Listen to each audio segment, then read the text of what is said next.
बांग्लादेश में हो रहा बवाल और दीपू चंद्र दास को किया गया हलाल। बहुत ही दुर्भाग्यपूर्ण है। एक व्यक्ति को सरेआम की महज इसलिए मार दिया जाता है क्योंकि वो हिंदू है। मुस्लिम समुदाय ने हमेशा ही जहाँ भी उनकी जनसंख्या ज़्यादा हुई, जनसांख्यिकी बदली, उन्होंने स्थानीय सभ्यता को, संस्कृति को नष्ट करने का कार्य किया है और ये पूरा विश्व इसका साक्षी रहा है। अपने भारत में बैठे मैं मीम भीम एकता की डफली पीटने वाले, धर्मनिरपेक्षता का हवाला देने वाले लोगों से पूछना चाहता हूँ कि जिस तरह से आप लोग हिंदू समाज को विभाजित कर रहे हैं, देश में जहरीला वातावरण समाज में फैला रहे हैं, आपको बांग्लादेश से सीखने की ज़रूरत है। बांग्लादेश आपके लिए नज़ीर है और जान लीजिए, समझ लीजिए कि जिन नेताओं का आप समर्थन करते हैं कि हमारी जाति के नेता हैं, कोई आपको बचाने नहीं आएगा। और यहाँ एक समाज इस तरह से, ऐसा तबका जो है सक्रिय है हमारे समाज में, ऐसा गुट बना रखा है, बात तो करेंगे बड़ी वैज्ञानिक और तार्किक, जैसे इनसे बड़ा मेरिट होल्डर कोई है नहीं। और चपरासी बनने के लिए भी इनको आरक्षण की ज़रूरत पड़ती है। जब आरक्षण लेना होगा तो हिंदू बन जाएंगे, एक बोरिया चावल पा जाएंगे तो ईसाई बनकर हालेलुया करने लगेंगे, और जब भिक्षाटन करना होगा तो बौद्ध बन जाएंगे। हिंदू देवी देवताओं को गाली देनी होगी तो नास्तिक बन जाएंगे, और मीम भीम करके ये जो है धर्मनिरपेक्ष बन जाते हैं। मैं आपसे कहना चाहता हूँ, मीम भीम का उदाहरण आपको पाकिस्तान से भी मिला है, जोगेंद्र नाथ मंडल को पढ़ लीजिएगा। मीम भीम एकता का परिचय आपको इधर बांग्लादेश से भी मिल रहा है, और मीम भीम एकता का परिचय आपको देश भर में आए दिन जो गतिविधियाँ होती हैं, जो घटनाएं होती हैं, उससे भी मिल रहा है। अपने ही सामने आज वो पीढ़ी मौजूद है हमारे बीच। अपने दादाजी से पूछिएगा, बाबा जी से पूछिएगा, वो बताएंगे उन्होंने अपने सामने ही इस देश का 3 टुकड़ा होते देखा है, और फिर से इसे और टुकड़ों में विभाजित करने का प्रयास चल रहा है, इस कलुषित और जहरीले वातावरण को फैला करके। ये हमारी आपकी जिम्मेदारी है कि षड्यंत्र का शिकार ना हो। अपने समाज को एकजुट करिए, अपनी सांस्कृतिक विरासत के लिए, अपनी सभ्यता के लिए लड़ने का प्रयास कीजिए।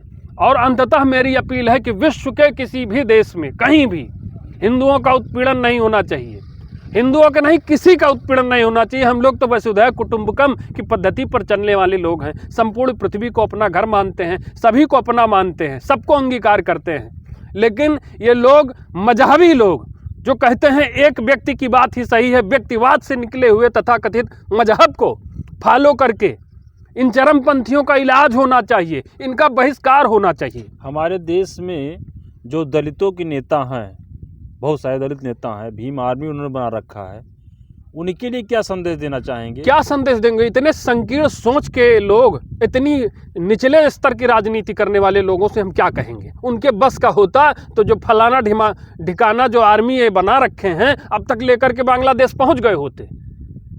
मुंह में दही जम गया है, बात नहीं निकल रही है, और जितने लिबरांडू हैं सब सो रहे हैं आराम से, किसी की हिम्मत नहीं है इस मामले पर बोल दे।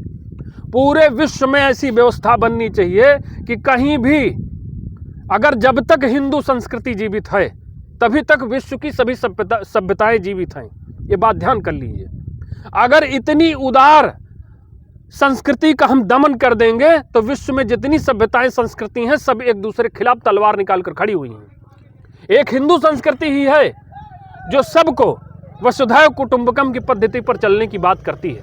मेरी अपील संयुक्त राष्ट्र संघ से है, भारत के नेताओं से है, केंद्र सरकार से है कि कहीं भी, बांग्लादेश समेत कहीं भी हिंदुओं का उत्पीड़न होता है तो ऐसी कोई व्यवस्था तो बननी चाहिए। यूएन में सुरक्षा परिषद है, पीस कीपिंग फोर्स आपने बनाई है, किस दिन के लिए बनाई है? क्या कागजी चीज़ें ही बना लेने से व्यवस्था बदल जाती है? उनका क्या हमारी उनके प्रति कोई जिम्मेदारी नहीं है? उन महिलाओं की अस्मिता जिनकी लुटी बांग्लादेश में, उनका क्या अपराध था? उन बच्चों को जिनको जिंदा जला दिया गया, उनका क्या अपराध था? उन लोगों के प्रतिष्ठान, घर सब जला दिए गए, क्या अपराध था उनका? अपराध ये था कि वो हिंदू थे। अगर आज के इस दौर में, आधुनिक दौर में, सभ्य समाज के दौर में ऐसी घटनाएं होती हैं तो हमारे आपके मुंह पर करारा तमाचा है, सिस्टम के मुंह पर करारा तमाचा है। भारत में तमाम ऐसे लोग हैं, चाहे अच्छी सेवा में हो चाहे नेता हो, जो दलितों के नेतृत्वकर्ता अपने को बताते हैं, और यहाँ पे रह कर के सवर्णों को अमर्यादित बातें करते हैं, उनके लिए क्या संदेश है? देश में SC ST OBC की राजनीति करना बहुत आसान है। एक गुट के आप नेता बन जाएंगे और उसके बल पर सत्ता में अपनी भागीदारी सुनिश्चित कर लेंगे। ये बहुत आसान काम है, लेकिन जब बात होगी देश का नेतृत्व करने की तो तुम्हारे बस की बात नहीं है। देश चलाना इतना छोटा काम नहीं है। विभाजन करके तुम सत्ता का सुख भोग सकते हो, विभाजन करके तुम अपनी व्यवस्था सुनिश्चित कर सकते हो, लेकिन देश नहीं चला सकते हो। देश चलाने वाले लोग इतनी संकीर्ण सोच के नहीं होते हैं।